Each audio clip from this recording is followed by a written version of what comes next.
Hello, hello, hello. Happy Tuesday, everyone. Joshua, you know what I have been doing the last couple days? What you've been doing the past couple days? I've been talking to lawyers. I've been talking to lawyers. I've been talking to Lawyers? lawyers. Lots of lawyers everywhere. And lawyers are not, I mean, I'm sorry if there are any lawyers watching. They're like not exactly like my favorite people in the world. And I'm just like, ugh. But it's like this nonsense with the hotel, the never ending drama with this hotel that is going to follow me around for the rest of my life. So for those of you who don't know what happened with the hotel, listen, I'm not going to go into the whole drawn out story. There are a couple of videos on this channel explaining it. I cry. It's fantastic. But essentially, I was wrongfully evicted from a hotel like a week and a half ago, and then they proceeded to release not one, but two statements on the internet defaming me, which is actually two more than I feel comfortable with. And now I'm in a position where I need to figure out if I want to do something about that. And Joshua, like, let me ask you from your perspective on this, because you talked to me. We had a meeting the morning after I got evicted from the hotel. And like, what would you say my state of mind was at that point? I'm just curious. Let me reflect. I think that you were in a good position, all things considered. You were, I think you had in the protected little nook in your brain, but obviously you were a little rattled still. I think that it's traumatic when you go to a hotel, that becomes your home for a matter of days. And you have the belief system, I think, at least when I go to a hotel, that's like your safe space.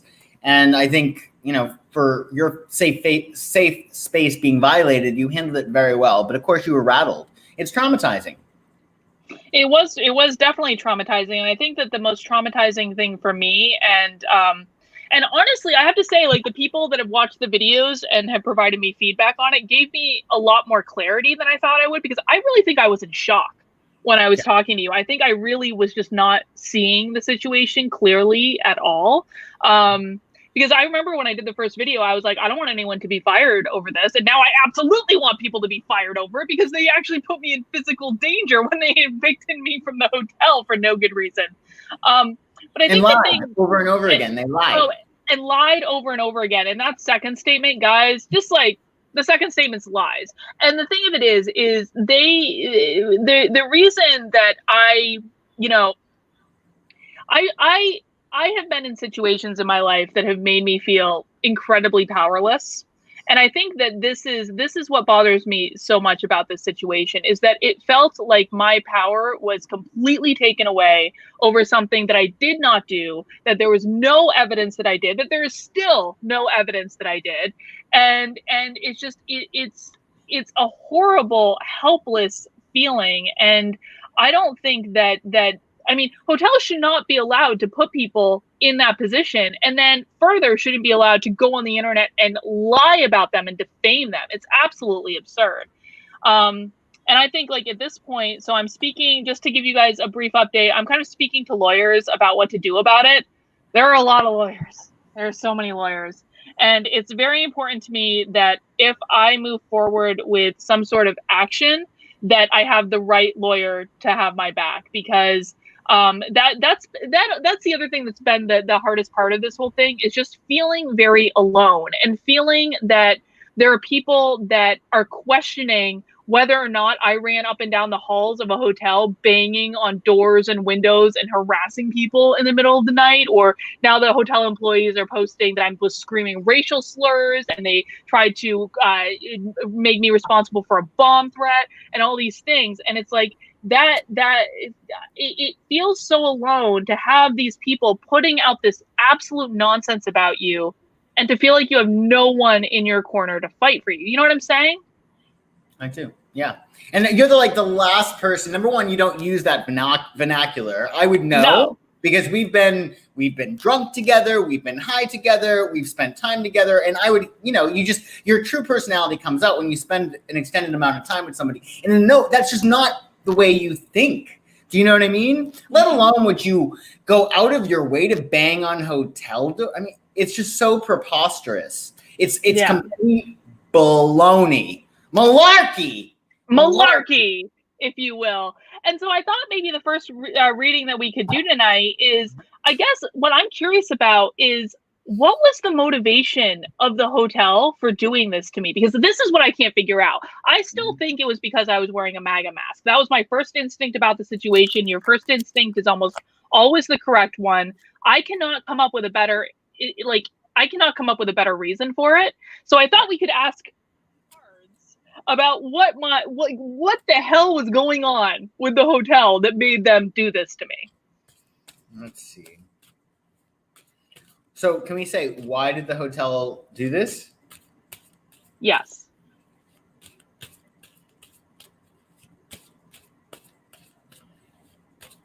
And tell me when to stop shuffling. Stop. Okay, let's see. Oh, I just got the queasiest feeling in my stomach. Well, the judgment card comes up, so they judged you straight away, right? I said the MAGA mask. It was just like an intuitive grasp, and I think that they were moving away from just caring about things, just sort of like, I think that you got the brunt of just a lot of shit that they've been dealing with, and it was almost like you were there, and it's almost like when you're having a bad day and then somebody's there and they just, for whatever reason, they trigger you or whatever. It's like your own issue, of course. But with the Eight of Cups, they sort of moved beyond just giving a damn about customer service, about anything. And I think that they were trying to unleash their pressure or their animosity or their frustration onto you. And I think with the Magician card, I really think that they were, I think that it was very much like, let's see how we can turn this around and really screw with her. Do you know what I mean? Like, it was a very manipulative thing. I think that there was some kind of confrontation in which you stood up for yourself about a bracelet or something. And I think that was the moment when, or even when you wound up saying the social media, I'll unleash hell on you or something. Mm-hmm.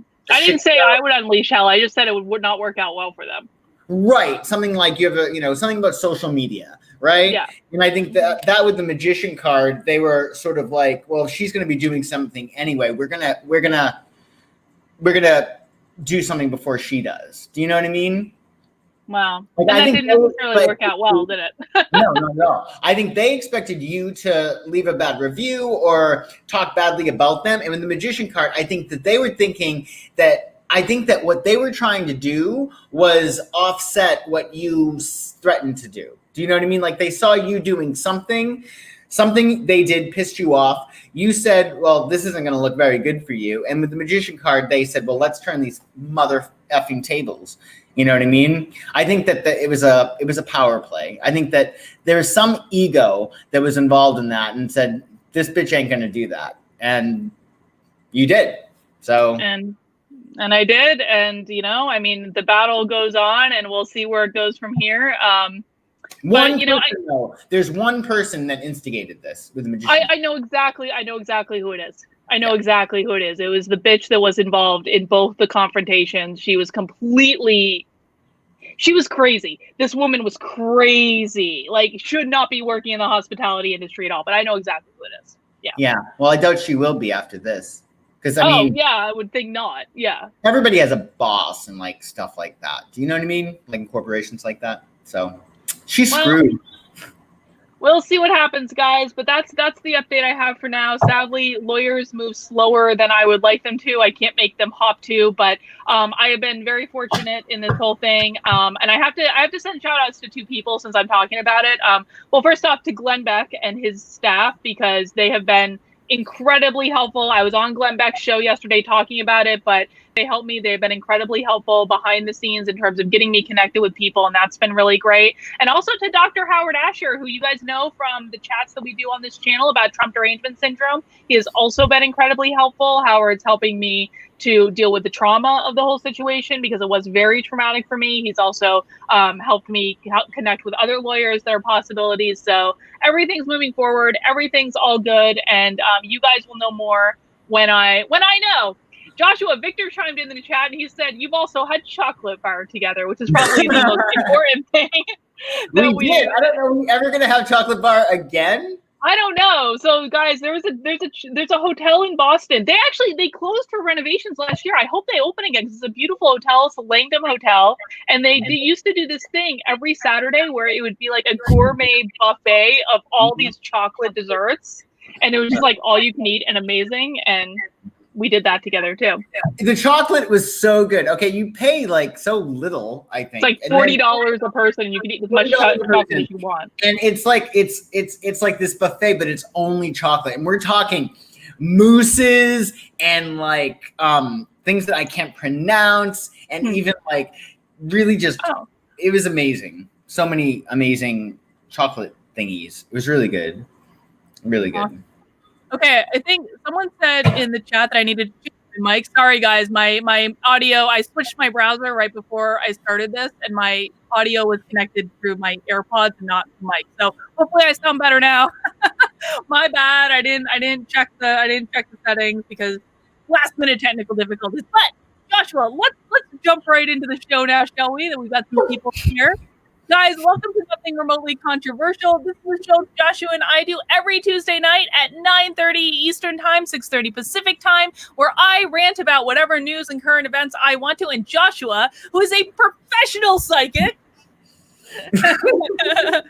uses his psychic and astrology and tarot card prowess to peer beneath the surface and give us more insight into what is going on. And this is meant to be a show where we have fun, we banter. It's supposed to be lighthearted. Like, don't be accusing us of any Satanism or any such things because we're using psychicry.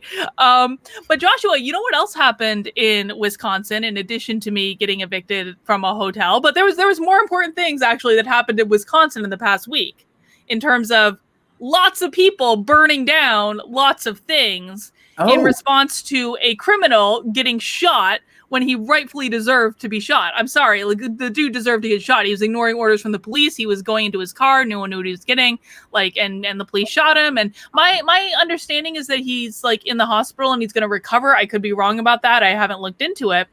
But in response to that, there have now been 2 nights of rioting in Kenosha, Wisconsin, in which there have been so many businesses that have absolutely been devastated by this. There was like an auto dealer, like a used car dealership was all their cars were completely burnt down. There was a 70-year-old man who was trying to defend his mattress store from rioters, and he was just trying to, they were trying to set it on fire, and he was trying to defend it and put out the fire, and some guy came and beat him over the head with something. 70-year-old man fell to the ground. His building is now in rubbles. And, you know, I think one of the things you wanted to talk about was the psychology behind, like, why do people do this stuff? Why are people reacting to, frankly, a criminal being dealt with by the police in such an extreme way, where they are going around and destroying the life work of so many people? What do you think?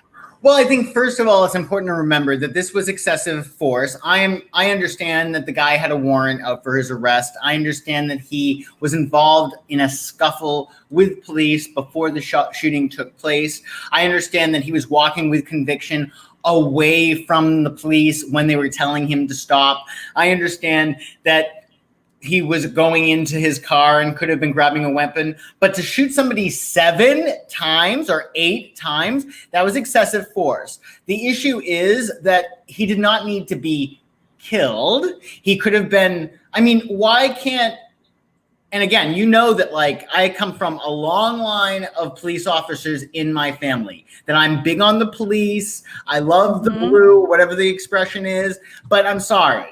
This was excessive force, and that was not fucking necessary. What would have been smarter is if these police officers trained, what happened to like a karate chop? There's a space, when I took karate anyway, right on the side of the neck, that if you hit this space, it incapacitates a criminal. You got 2 cops there. You're telling me that they needed to shoot this guy 8 times in order to apprehend him? It was overkill.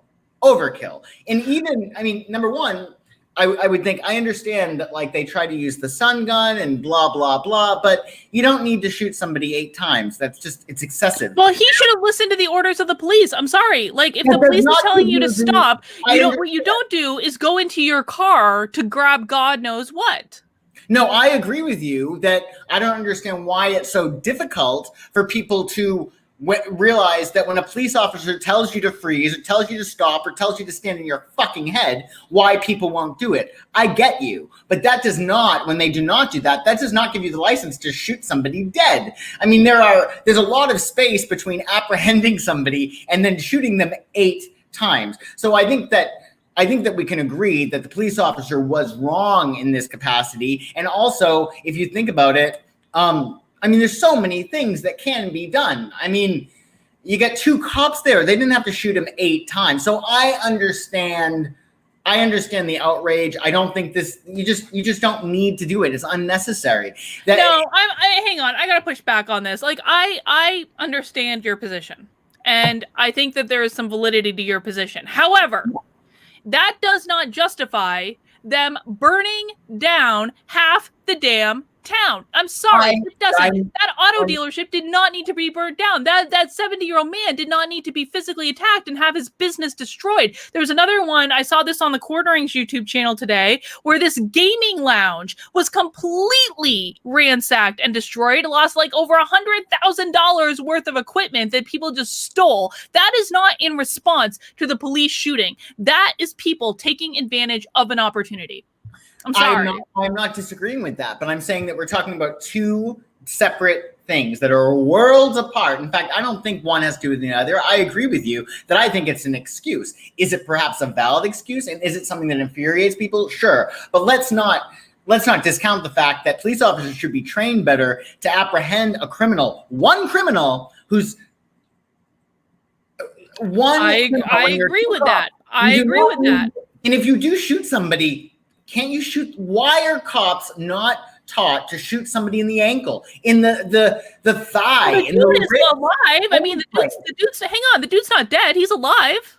He's in the hospital. Yes, I understand that, but he also has 8 holes in his body, unnecessary. That will heal. That will heal a lot faster than the businesses that were destroyed.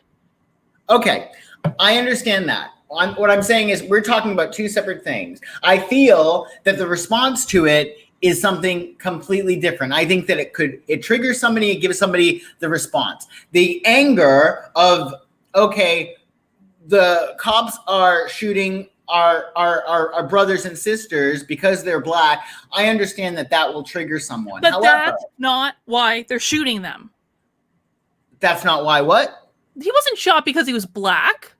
He was shot because he ignored the orders of police and went into his car and was going after God knows what. The same thing would have happened if he was white or brown or Asian or any other color. Well, that's the thing that we do not know. And what I'm saying is that we don't know that because we don't really hear much about it. Maybe it's the media. And again, I think we're talking about the same thing, but you're not going to hear unarmed white man shot by policemen 7 times because that's not a story, Carlin. That's not a story. So we really don't hear about that. They might say unarmed man shot 7 times and not depict him as a specific race because he's not black. And the spin on the story is that the police are shooting up all the black men in the world. That's the spin. That's the story. Yeah, well, that's the media spinning it. But that's the spin in the media. I agree with that, but we do not know because it's not really documented. I mean, when was the last time you heard unarmed white man shot 8 times? You don't hear it. So either it's not happening or it's not reported. Your guess is as good as mine. Hang on. For the record, Sly Nunn agrees with me. I'm with Carlin, saying it's not what should have happened is different than riots. Also, dude, there's hardly any way to guarantee in any combat situation decide where a number of shots. Trust me. So I'm right, you're wrong. Haha. I'm sorry, but you do not need to shoot one person 8 times in order to apprehend them. I know this. That is ridiculous to think that you are so powerless that you have to shoot somebody 8 times to keep them from hurting you? That's crazy. If somebody came into my house and I took my gun and I tried to defend myself and their back was toward me and I shot them 8 times, I would go to jail. I don't think that's true because they were in your house. I would, because you know why? His back's toward me. He's not a threat, and I'm protecting my property, but my life's not at risk. It's not even self-defense if his back is toward me. Check it out. But it's true. This guy's back was toward them. There's no justification for shooting somebody. Because he was trying to get... Okay, we need to stop arguing about this because we're going to go round and round and round. We've got other stuff to get to tonight. What I'm saying is that if it would happen for me defending my property in my house, because if you look at cases in which people are defending their homes, it's the same rules. So if I have to go to jail for that, I mean, a cop should just be as liable. Okay, but to go back to your point about the rioting, I don't necessarily think that one equals the other. I don't think that I think that the rioting is really, it's akin to an arsonist, is my feeling in terms of the psychological profile of rioters or people who start riots. So the reason behind it, I think, and I'm an astrology nut, right? So what are we talking about when we're talking about riots? But we're talking about the element of fire, right? In astrology, well, literally, not even theoretically. Literally, but there's obviously a link between the theoretical and the actual. But I believe that people who do rioting, it's a matter of they actually they don't have that sense of vitality within themselves. They actually have to prove to themselves that vitality exists, that fire exists, because they don't believe that they have that vitality within themselves. And this is for like a group of people. So they are transfixed by the rioting, just like an arsonist is transfixed by the fire they start. That I agree with, yes. I believe that this is an addiction to them at this point. Absolutely. And I think that all of us, and again, think about people who are depressed. It's not a matter of they don't have the fire element. It might be that they don't think that they have the fire element, or because the opposite of, say, sickness, right, would be vitality. The opposite of depression is vitality, especially during COVID. This is very important because if we have vitality, if we have life within us, and we allow ourselves to set ourselves on fire and go after our passions, our dreams, things that light us up, then we're allowing ourselves to enjoy our vitality, and then we're not going to be fixated on the riots that are going on in the news. We certainly won't be starting fires or psychological fires and shit with other people. So I think that that's the big lesson to be gleaned through this. And I don't think that one has to do with the other. And I agree with you that these innocent people, they didn't kill this guy. The same thing with the previous riots. Like there's no... It doesn't make sense. It's irrational. It's illogical to kill, knock over this mom and pop shop that had nothing to do with this guy. These innocent people that are trying to make decent livings, that are working their asses off to have their buildings and businesses destroyed. I'm with you. It's completely irrational. But I think that the two things are completely separate. The rioters might be trying to project their rationality upon the incident, but that's just bullshit because they believe that violence begets violence, or that's their philosophy. And that's never a wise way to go. Violence begets violence. I mean, you don't solve violence with more violence. You know what I mean? Yeah, I mean, I think that's actually the scariest part of this whole situation for me is I don't believe that these riots have anything to do with what happened to this guy in Wisconsin or with George Floyd or with, frankly, anything else. This has to do with an entire population of people being, first off, really deranged in how they see the world. Secondly, addicted to outrage. And those two things combined are terrifying. Like there were all these videos coming out today. I don't know if you saw them, but of mobs like going into restaurants where people were eating dinner and forcing people at the tables to raise their hands and make a fist in solidarity. And if they didn't raise their hand and make the fist, then they got in their faces and were shouting at them and swearing at them and all this stuff. Just regular people are just trying to eat out at a restaurant. And I think, I guess a question I have that maybe we can psychic is, are these mobs going to continue to get worse? Because, I mean, there's going to be a breaking point at some point where they really start crossing a whole lot of lines. So, I mean, do you think that right now I mean, I know what you're talking about. I think I saw 2, maybe 3 videos of that, you know, in the restaurant, people, I saw 2 or 3 videos. So, I mean, it's like, it's one of those things. Like, is this really, and I'm not saying that it's not a problem that even if it happens once, but is it really like something that's like taking over our world? I mean, well, if you're seeing a couple of videos within a day of each other and they're going viral on the internet, guess what? The people that are doing it are going to see it and they're going to start doing more. It's like Carrie Smith talks about this from Unsafe Space. She talks about how it takes a certain threshold for like the first person who throws a rock. But once the first person throws a rock, then guess what? It's a lot easier for that next person to throw a rock. And then it's much, much easier for the third person to throw a rock. And so, I mean, now, I mean, you're laughing, but I mean, this is true though. Now we've seen these mobs going into private businesses where people are minding their own business and trying to, I'm going to use the word terrorize these people into doing what they want them to do. But you've also seen people standing up for themselves, being like, yeah, but most people didn't. Huh.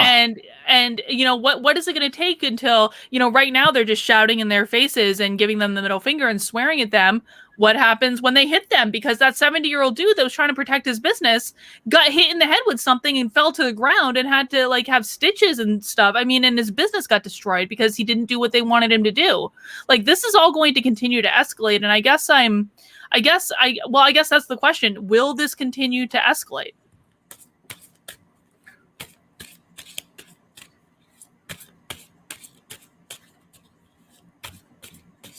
And I'm going to stop shuffling on that.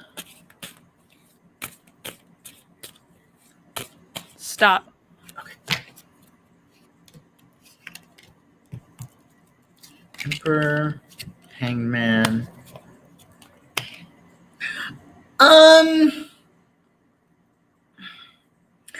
think that there will be a balance. I don't think that it's going to. I think that there'll be a balance of it, meaning there will be this like law and order aspect to it, and I do think that it just won't be tolerated. And if that means, you know, getting police on duty more to ensure that, you know, innocent people are not violated or screamed at or terrorized. But with the hangman, I think that it's gonna be almost like a draw. Do you know what I mean? I think that there will be balance, and then I think with Prince of Discs, I think it's more a matter of these different places need to put precautions in place to ensure that doesn't happen. So it's really almost like when I see the Prince of Discs, it's almost like if you build it, they will come. Not only if you're building a business, right?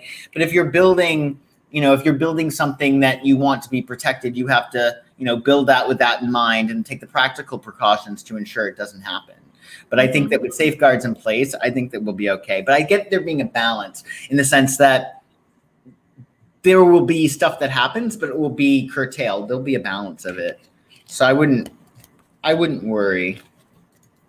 Dom sent in a super chat. He says, I'm in Kenosha and there is a citizen militia that is armed and ready to protect homes and businesses. They have an event on Facebook and everything. Don, just be safe, please. Just like everyone, please be safe. And please don't resort to the tactics that they're using. I mean, like, there's no need to continue to escalate this. I think that this whole situation is nuts.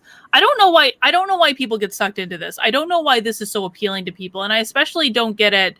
Well, I mean, I get it like on a theoretical level, but I suppose it's separated from, I view it as very separate from my experience in the world. Like, especially when I'm looking at Portland and they're on day, like 80 or something of riots every single night and protests. And now people are going into these suburban neighborhoods and like keeping people up at night and shining lights into people's houses and all this stuff. I just don't understand what is so appealing about constantly being in this state of anger and outrage to so many people.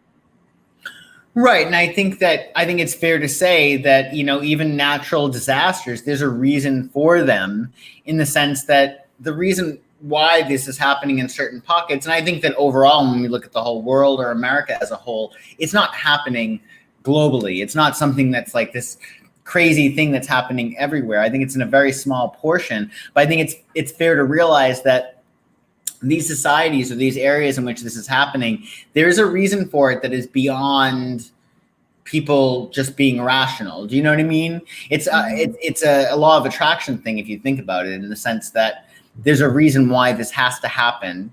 And I think that you notice, like, even when you ever notice when like somebody comes down with like cancer or whatever, and they're completely like fine with it. They're like, yeah, I got cancer. I'm like, I'd be devastated. I'd be a mess, right? But they're kind of cool with it. I think it's the same thing with these people in these areas, in that they not saw it coming, but it was a natural byproduct of not necessarily what they were putting out, like they deserve it. But for whatever reason, there's always a reason for these things to happen. And I think even when you think of coronavirus, I mean, people will get very mad at me, but I think that we have a population problem. And I think that we all get to choose when we die. And I think there's a lot of people that want to be part of something that's bigger. And these are the people that are saying, Corona, here's my out. Let me go grab the coronavirus. Now I get to leave with this statement. You know what I mean? So I think it's important to remember that we all create our own reality. And as long as we stay on that high vibratory state, then we don't have to deal with this bullshit. You know, it's interesting you say that. And guys, I'm gonna talk from a spiritual perspective for a second, which I know is different than a lot of the perspectives that you have. But I was talking with my friend whose name starts with a J the other day, and you know who she is. And she was talking to me about, yes, you know who she is. Name starts with J. No, you know who she is. You've read her before, I think. You haven't admitted it. Anyway, so we were talking about how she's very into right now listening to people who are channeling to provide like more context for what's going on in the world right now. And what she was talking, not June Curist, Joshua doesn't know June.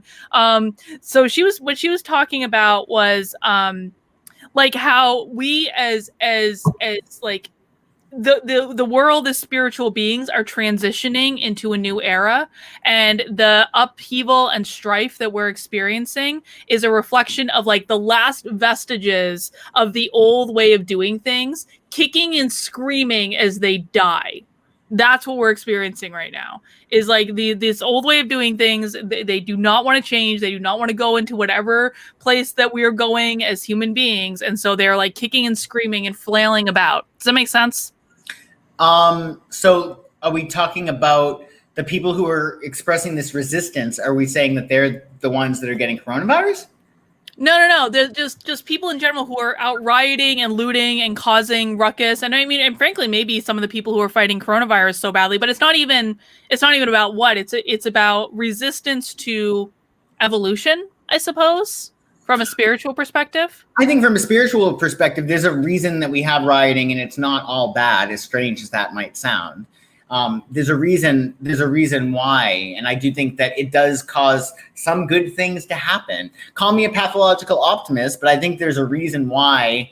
That I'm not saying this gives rioters the right or it gets them off the hook, but I do think that sometimes it's the law of least resistance. I think that there's an energy flow. It just doesn't happen like that. It's like there's an energy flow that leads up to that. It's almost like, things just don't happen. There's a momentum, or at least the apparency of a momentum in which these things happen. But I wouldn't say that rioting shows resistance. I think if anything, that's a complete lack of resistance. And it's almost like that person who's holding so much rage in, that they're considered passive their whole life, and then they kill their whole family, or you know what I mean? I'm not sure I agree with you, but we can continue to have this. But let's move on, because another thing that's going on right now that I've been keeping an eye on is the Republican National Convention. Have you been watching this? Not as much as I would have liked. There's a lot of commentary. I saw a few skits, a few speeches. I mean, I think that they're doing great. I did see, which was really interesting, Trump pardoning this robber. I had that on my list to talk about, because I saw that right before we came on. It was very interesting. I mean, it is a little bit pandering, don't you think? I mean, I thought it was very touching. I think that this is someone who has, created programs that are helping people, that seems to have turned his life around, that is trying to do good in the world. And, is it pandering? I mean, maybe, but I thought it was very touching of Trump to do it. And obviously the guy who was pardoned did not expect it. And I gotta admit, I teared up a little bit. I really did. And it made me think about, that there is a path to redemption on the Republican side that does not exist on the Democratic side. There is no way to redeem yourself once you have sinned against that particular ideology, whereas the Republicans are like, just be better and we will welcome you and we will embrace you, Yeah, no, I agree. And I thought it was very touching. And I think it shows that you can change your life around. I mean, to go from robbing banks to getting, accommodation like that by the president, I think it was great. But I think, let's face it, the timing of it was really to offset the racial tensions, which I understand. Of course. But yeah, I think it was good to see that. And I think that I don't know. I think focusing on, stuff that is positive like that is very, very good. So I was happy that I saw that. Good speeches, yes? Yeah, I mean, I thought the speeches were good last night. I thought what I saw of tonight's was okay. I really liked. I didn't watch as much of the guy who was talking about immigrating from Cuba, but everyone seemed to love that speech. Honestly, and this is bad. I probably should have just kept watching, but I really could not understand what he was saying, and so I think I started flipping around the channels. But I really liked Sean Parnell's speech. He's a candidate that's running in Pennsylvania, and he was basically talking about how, like, the Republicans right now are a much bigger tent than the Democrats, and that there may be like a lot of people disillusioned with where the Democratic Party is, just like I am, and like the Republicans are welcoming them in. And I think that that's actually really, I think that's really true. I think that it's so interesting to me once the speaker list got announced for the RNC, and frankly, like, I was pissed that Brandon Strzok was not on it, and frankly Scott Pressler too. I would have loved to see both Brandon and Scott speak at the RNC, because they're two people that have just worked so hard to get people involved in the Republican Party and leaving the Democrats. But what was so interesting when they announced the speaker list was people on Twitter were screaming for people like Brandon and Scott to be involved. These are two gay men. This would not have happened 10 years ago with the Republican Party, where you have people in the grassroots screaming for more gay people to be involved in the Republican National Convention. Like, how great is that? Yeah, I think that it's really, really clear that the Republican Party is not what it used to be. And I think that again, like, if you think about it, Trump has done more for, I think, gay rights than Biden ever has. In fact, I think Biden, with Obama, disapproved or didn't allow gay marriage, right?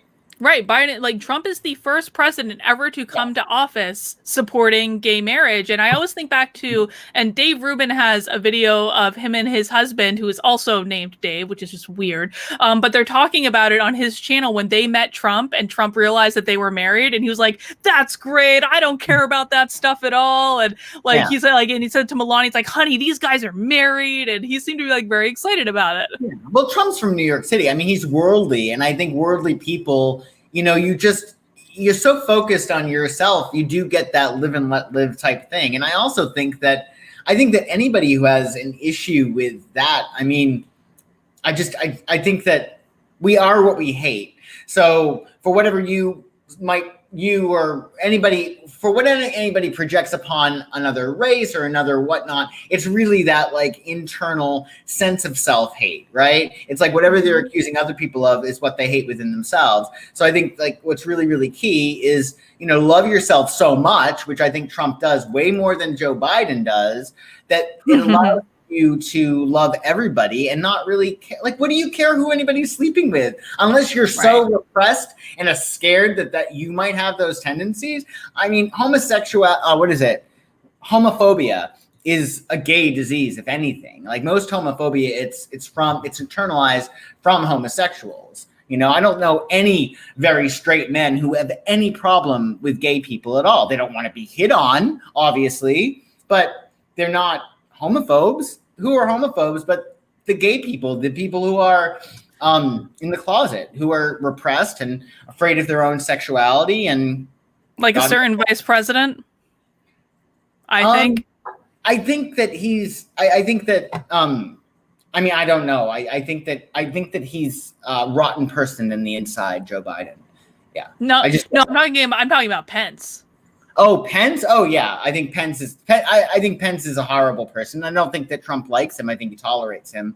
But I never liked Pence at all. And I think that anybody who has that kind of like hate, it's really reflective of, the fear that they have for themselves. At the end of the day, we're our own monster. We're our own enemy. Mm-hmm. And if you want, that self-mastery, that's key to everything. Because then if you master yourself, then you're your only competition. You master your own impulses. You're not going to be trying to control the impulses of other people, right? Right. I think Mike Pence is incredibly repressed. I would be terrified if he was president. I really would. I know you guys in the chat aren't going to like to hear that, but that's honestly how I feel about him. I really do. I think he's an evil, evil, evil person. Absolutely. Yeah. And I think that Trump, that's the thing. Like, you got to go along to play along. And I don't think Trump really had, a choice. I think same thing with Biden and Harris.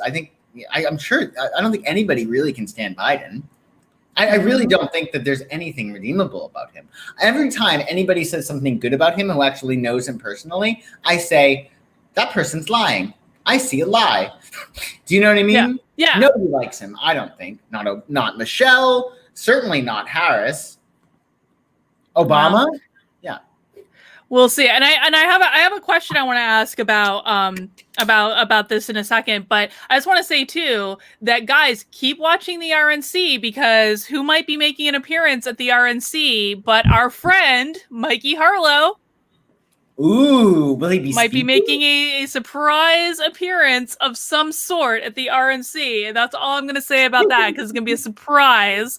But just keep watching. That's all I'm going to say about that. But Joshua, I thought one thing that maybe you could psychic for me, because listen, the Democrats at their convention, they did this big whole thing where they basically ripped off Brandon's walkaway thing, where they had these people doing these testimonials like, I am leaving the Republican Party to join the Democrats. And I guess, like, is there a way we can psychic, like, which party is winning the walkaway battle?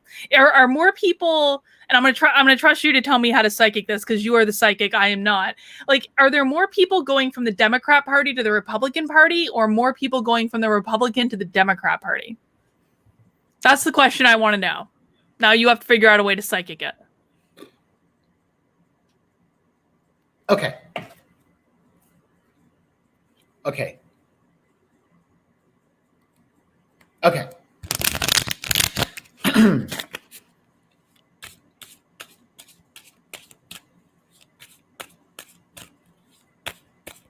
Say for me, are more people leaving from the Republican Party to go to the Democratic Party? Are more people leaving from the Republican Party to go to the Democratic Party? And so I'm going to stop shuffling the cards.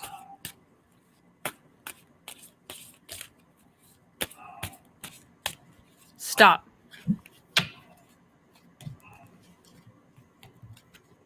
Wealth, Queen of Pentacles. Yes, I believe so. They're leaving the Republican Party to go to the Democratic Party more than... No, really? No, opposite. Oh, they're leaving the Democratic Party to go to the Republican Party. Yes. Okay. Why do you say that? Well, the wealth card comes up, so I think that this is really about old values that we're realizing work better than these new ones, and I think that that's what the Republican Party represents. It's more traditional values, not anything in terms of nothing in terms of keeping us like in the old days, but with Queen of Pentacles, this is just keeping things, grounded and keeping things stable and secure. And then with the Prince of Cups card, there is like this little bit of holding on, but I don't think the Democratic Party is what it used to be. I think that if anything has really, really changed, it is the Democratic Party. I don't think people are seeing what they used to enjoy seeing with the Democratic Party. I think it's changed quite substantially, especially if you think of, with what's happening when you're looking at when you're looking at who we have even running for office in the Democratic Party, I don't think it's registering with people as a sure bet. It feels to me to be wobbly and unstable in people's heads. And I think that's why they're moving on to the Republican Party. Well, I hope so. Corliss has a question, and will Pence be the GOP nominee in 24, or has he had enough for such a colorless personality? I like this question. Oh boy, I hope he's. I'm sorry. Like, I know you don't like that I don't like Pence, but Mike Pence would not have a meeting with me if I was like without someone else in the room. So no, I do not like men who are so insecure that they will not have a meeting with a woman without someone else being present. I'm sorry, I don't. Joshua, continue. Well, he's probably worried about being, Me Too'd. Well, but no. I'm sorry. Like, I don't buy that excuse. Like, if you are a professional person, you need to be able to have a meeting with another person without saying, "Oh, I'm worried about," like, just be professional. Like, this is not hard. Just be professional. Okay. I mean, if you're not going to have meetings with women that you work with, that inherently is unprofessional. That is not fulfilling a basic responsibility of the job. So, no. No. I disagree, if only because the Me Too thing, people are. You won't. Hang on. We need to argue about this for a second. You won't. My Pence, but let me tell you, I'm sorry. You won't have a meeting. You work for a woman. I know you work for a woman. You won't meet with your boss one-on-one? Because Mike Pence won't. There's a difference. I wouldn't. There's not a difference. No, there is a difference. Thank you. There's a difference. I'll tell you this, that I would not, and I've hired people before, I would never have an interview alone in a room with another woman. If I was interviewing her, absolutely not. I'm sorry. I just wouldn't. And I think that's unprofessional. I'm sorry. I think it's unprofessional that I fucking have to do it. But guess what? I'm not going to be on the end of some woman saying that I did X, Y, B, and Z. And then I live in Los Angeles. Whose side do you think they're going to choose? Right? That I don't care. A helpless victim and I wound up doing X, Y, B, and Z. No, sorry. I need somebody else in that room. With another guy, I would do, because he's less likely to say something. Oh my effing God. It's true. This is incredibly sexist. This insinuates that women are simply not capable of resisting the urge to file fraudulent Me Too charges against any man they may have a meeting with. I'm not saying that it's all women, but I'm saying it's enough of them for men to be smart enough to protect themselves. Because we have to now. I'm sorry. I think it's sexist and I think it's unprofessional. Well, I do. You're the sex that made this happen. And as it turns out, I have been able to control myself to have not only have I never filed a fraudulent Me Too charge, I have never filed any Me Too charge. Right, because you're sane, and unfortunately, there are not sane people in the world. So what? You've got to be on the defensive. You want some honest person to be put in that position in which they have to defend themselves and be sort of like, I swear to you, I didn't touch her. I do not have any I'm sorry, Joshua. I do not respect a position of any man to say, I will not have a meeting with women I work with. That to me is incredibly unprofessional. It's incredibly sexist. We can have plenty of meetings. No. Get somebody else in the room. I want a witness. No. I want a witness. That's ridiculous. Well, guess what? It wouldn't be ridiculous if we didn't have this Me Too culture of people making false claims. I have been incredibly outspoken against fraudulent Me Too claims, and I got raked over the coals in the HR community for it. But that does not excuse you from behaving unprofessionally with the women you work with. You work for a woman. Like, you're going to tell me you're not going to have a meeting with her? Please. That is different because she's in a position of power. That's not a problem. If I was hiring... Wait. Okay.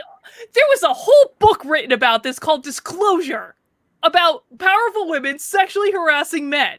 To say that your boss wouldn't sexually harass you simply because she's in a position of power is wrong. No, I'm not saying that. I'm saying that if she wants to sexually harass me, that's fine. I just don't want to be accused of sexually harassing somebody who's beneath me on the power structure.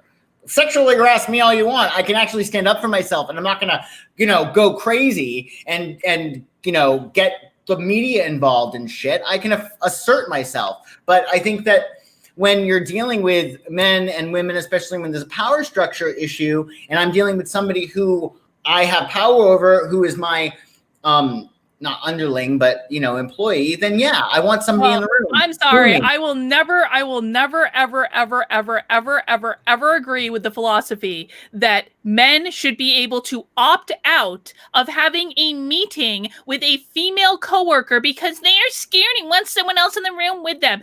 Like, fucking man up and do your goddamn job. I'm sorry. That is wrong so far as I'm concerned. It's a matter of being smart and not wanting to be in court for the next 7 years for something that didn't happen. It's only logical. I mean, no. Women have made this. I think it is unprofessional. I think it's sexist. And no, I do not co-sign this.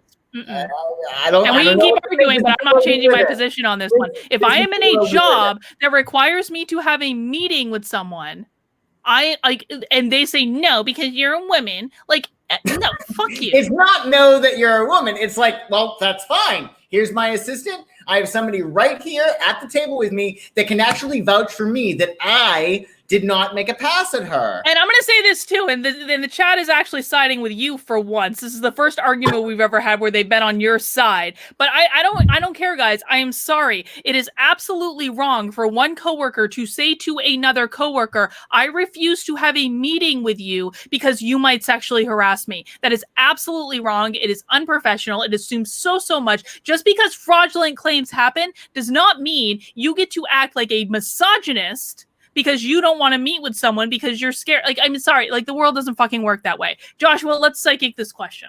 I'm ending the argument. Argument over. It's not fear of being sexually harassed. It's a fear of being Me Too'd and said to have made a pass or made an assault or do something inappropriate, when if it's my word against another woman's word, typically what has happened is the world will side. And who has been hang on, stop. And who in this conversation has actually been more outspoken about fraudulent Me Too claims? Has been you or me? You. Me. And you should exactly. Fraudulent Me Too claims should not happen, and men should still be expected to behave professionally with their female colleagues.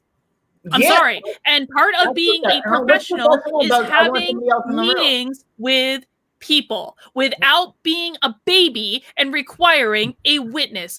Be an adult. Stop suing people who are not doing anything wrong, who are being perfect gentlemen. I don't make the rules. It's society who has put this upon us. Joshua, can you please psychic this damn question? Because we can keep going back and forth, but I'm a worse topic, really. Will Pence be the GOP nominee? Okay. Will you phrase the question, please?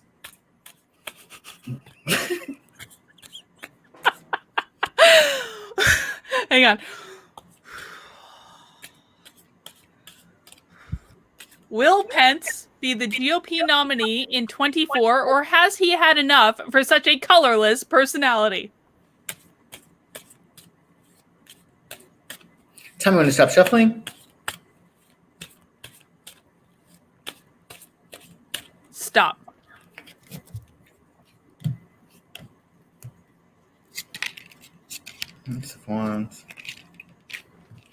I think it's up in the air right now. I think that it's very, very possible, but I don't think that he's going to be, I think they're going to determine, like, they're going to be the one that tells him. Do you know what I mean? I think that he's very much like in the air type guy. I mean, he's a Gemini like Trump. I don't think that he's as grounded as Trump. I think that Pence is actually like a double Gemini. Don't quote me on that. I'm not completely sure. But yeah, I think it's in between right now with the Fool card. And I think with the Ace of Wands and the Queen of Cups, it could happen. But I think there's going to be, I think it's probably going to be, believe it or not, a female nominee in 2024. That really wouldn't surprise me at all. I'm going to address one of the questions here. I'm sorry, I'm still hanging on to this because this is basically what all you guys are saying. Carlin, my name has a Y in it, by the way. Common sense with Elizabeth. You're not listening to him. Every man is fearful right now of being Me Too'd. Of the people in this conversation, I have been ostracized in the HR community for speaking out in support of men who have been wrongfully Me Too'd. of the Are you people in gonna this pay conversation, their and legal hang fees on, when they get stop, hang on. sued? I'm talking to the chat right now. Hang on, I'm not Right. talking to you. Okay. Of the people in this community, I have been ostracized because I have spoken out over and over and over and over and over again in support of men who have been fraudulently Me Too'd. I have done that. I did not get any thanks for that. I did not get any credit for that. But I'm not wrong on this one. I'm absolutely not wrong that colleagues should be able to have a meeting. That is what this is about. And if you are a proponent of men telling women, no, I don't really want to meet with you, that's fucking sexist. That is sexist. I'm sorry. And if you are making, stop, I'm not done yet. All right. And if you are going to make the assumption that every woman is going to wrongfully accuse any man, that is an incredibly sexist statement. Incredibly sexist. I do not support it. Women should not be wrongfully accusing men. Men should not be acting like scared little freaking babies when it comes to meeting with women. This goes both ways. That's how I feel about it. Can I ask you a question then? What I'm trying to do is to simplify things. If, God forbid, she says that I did something to her, it's my word against hers. This could create quite a problem. My feeling is, get somebody in the room, we avoid the whole problem. But sometimes meetings need to happen. No, sometimes meetings need to happen between two people. Sometimes meetings need to happen on the fly. Sometimes witnesses aren't available. And I'm sorry, if I was in a situation where I had to meet with Mike Pence about something, and he said, no, I can't meet with you about it because I don't have a third-party witness, I'm going to be incredibly insulted. That insinuates that I am going to Me Too him. That's offensive. That is offensive on the face of it. You need to talk to women. You need to tell women to not do that. And for a party that preaches the presumption of innocence, why are you automatically assuming that all women are guilty? Most women, most women have never Me Too'd someone. That is why. A lot of people, not you, I understand, but the reason why they're assuming that women will do that, because the world assumes that men have done that. And sometimes they have, and sometimes they've not. But it's a risk that can be like, okay, if that does happen, if a man and a woman are in that room and she says that, what, you want me to go through a long legal battle, protecting my reputation, defending myself? Why? Just so you can have a conversation with somebody and not, so it's no witness in the room? It doesn't make sense. I'm asking. Meetings are a part of how things get done. That is a part of how, and frankly, if you're pulling another person into that room, you are wasting money. You are wasting time. You are wasting money. You are wasting resources, all because you are making the assumption that every woman you work with is simply incapable of not having a meeting without falsely issuing charges. No, and that is simply untrue. It is completely untrue. Can I have a video camera in the room? Can I have a video camera in the room? Vast majority of women have never falsely accused someone. Agreed. But this is a different day and age. Can I have a video camera in the room? Then I won't need a witness. I mean, I wouldn't particularly care. Then that's fine. Okay, then we've solved the problem. I want my conversations with women who are my hires, okay, or people who would report to me or whatnot. I want that videotaped. I want that whole thing videotaped from the moment she walks in to the moment she walks out. We don't need a witness. Fair and square. We solved the world's problems. It's incredibly unprofessional. I'm sorry. It really is. I mean, again, it's the female race that did this. You don't have men that are claiming. Well, I guess sort of you do in some respects, but you know what I'm saying. Anyway, and I think that the majority of the cases, it's not that these women are falsely accusing men. I think that for many years there is an imbalanced structure, but that's a whole other topic that we'll talk about at some point. We actually should do a special Me Too episode. Well, clearly, because we've been arguing about it for the last half hour. And they think you've won the argument, Joshua. I still am not convinced. You have none of you, I'm speaking to the chat right now. None of you have convinced me I'm wrong on this one. And frankly, if you refuse to meet with women you work with, it's incredibly unprofessional, and I'm not backing down on this. No. I want it recorded so I don't get Me Too'd because I am innocent. I would never touch somebody who doesn't want to be touched, and to be accused of that, and then, I mean, that would just be horrible. It would just be awful. It would just be a big mess. It wouldn't be awful. I'm avoiding because I'm smart. Anyway, next subject. All right. We're actually like out of time. Do you want to go another 5 minutes? Are you kidding me?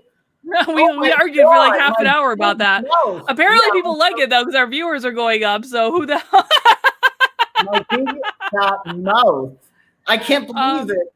Well, I guess like in fiction, when you have conflict, you just turn the page, right? Okay, yeah, let's go 5 minutes more for your super chats. Okay, yeah, guys, and thank you. And I have been logging the super chats, and thank you for everyone that sent one in. There is one I wanted to do that I got asked about the other day that is about psychic vampirism. And does psychic vampirism exist? And what is it, Joshua?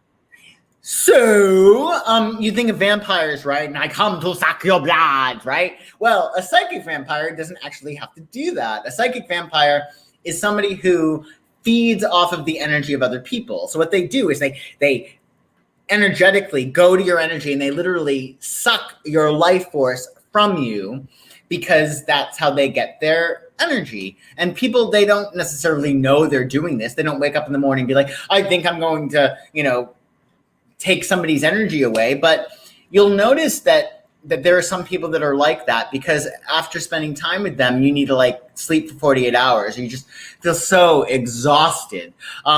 More extroverts are more likely to be psychic vampires, because if you think about it, they get their energy from other people. I'm not saying all extroverts are psychic vampires, but I would say that it's they're more likely to be that. So when you're dealing with a psychic vampire, you're going to feel like your energy has been sort of like taken away, because that's just how they've learned how to get energy. And most likely, somebody has done it to them. And that's how they learn how to operate in the world energetically. Make sense? Yes. David says Carlin is still pissed. You're right. I haven't let go of this yet. Hey, not my fault. Not my fault. Talk to your chickies. Talk to your females out there who've killed romance with this with this Me Too shit. Serious. Now, I mean, I'll tell you, women have made their bed, because the women that I know, they want men to be men. They want men to be aggressive. They want them to make the first move. They want to court them. They want pebbles thrown at their windows. And now, most guys, unless they have like a lawyer on retainer, they're thinking about these things. They're thinking about these things. Well, Men didn't thank start God the shit. I'm married. Men did not start the shit. We didn't start the fire. Well, thank God I'm married. I never have to deal with this again. Victor, aren't you lucky? You know you are. So Joshua, there was one more topic that I wanted to talk about, because it was actually a really interesting question that was asked on Twitter today, which was, if aliens walk among us, are they Democrats or Republicans? Who gets to claim the extraterrestrial vote and why? I have a theory about this. I think that they would be Republicans. And here is my argument. Because from the spiritual work I've done, this is all about it's all about like personal empowerment, taking control, creating your own experience. I mean, it's very much about individualism, and those are right-wing values. At least right now. The left, I mean, has repeatedly said that individualism is white supremacy, which I don't believe aliens would agree with, because aliens aren't fucking morons. But like, I absolutely think that aliens would align more with people who are all about personal responsibility, self-empowerment, doing what it takes to create your own experience. What do you think? I agree. I think that especially with the whole law of attraction thing, I mean, everybody that is into law of attraction, they will agree that Donald Trump is excellent at law of attraction, which is the premise of which is that you create your own reality. And I think that, especially the victimization of society by the Democratic Party, I don't think that aliens would buy into that, because their thought forms are more expansive and more advanced. And that really is, like, you're only a victim if you believe you're a victim, and then you can create that apparency and be victimized. You know what I mean? But I think that they'd definitely be Republican. Yes. No. So we agree. Aliens are Republicans. Congratulations, GOP. Although they're called the Blues, right? They're sometimes called the Blues. The Greys. The Greys. The Greys. The aliens are the Greys. And there are many different types of Greys that we won't go into. And guys, I actually think I was abducted by aliens, which Joshua and I talked about on the previous episode. There's a video on this channel in which I cheated on Joshua with another psychic to ascertain this information. All right, guys, that's all the time we have. Joshua and I are done arguing for the night. We still appreciate each other, even though he's obviously wrong, as are all of you in the chat who disagree with me.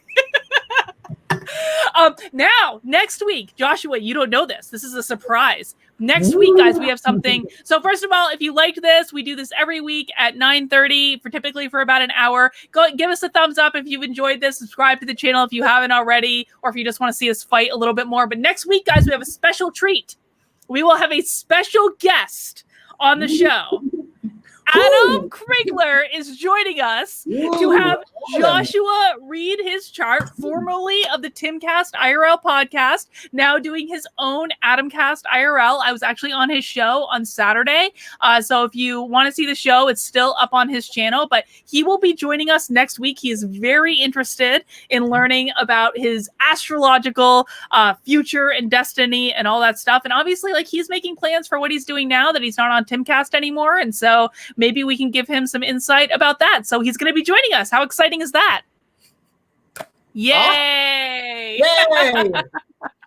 So that'll be fun. Guys, just so you know, too, if you are in the Chicago area, I will be in Chicago on Friday for a walkaway rally at Wrigley Field. It's going to be awesome. Please come out. Like, I'm missing Trump in New Hampshire for this, guys. I'm coming to Chicago for you. I am missing him in New Hampshire. He's going to be 20 minutes away from my house. But I'm coming out there for the rally. It's going to be on Friday afternoon. Register at walkawaycampaign.com. And Joshua, if people want to get in touch with you, where can they find you? Psychicsun.com. PSYCHICSUN. Like the sun! Like the sun. And Joshua does. It's in the description, ain't it? It is. It is in the description below. And Joshua, guys, fun fact, Joshua is actually my life coach in real life. So we fight like this on a regular basis, just not in front of a camera usually. And so like, he's great at what he does. I've worked with him for a long time. I completely trust him, even if I disagree with him. But he's very, very good. So he does lots of different things. Get in touch with him. All right. That's all we got for tonight. We'll see you guys next week. Bye. Don't me too, anyone. Too soon, Joshua. Too soon. Bye.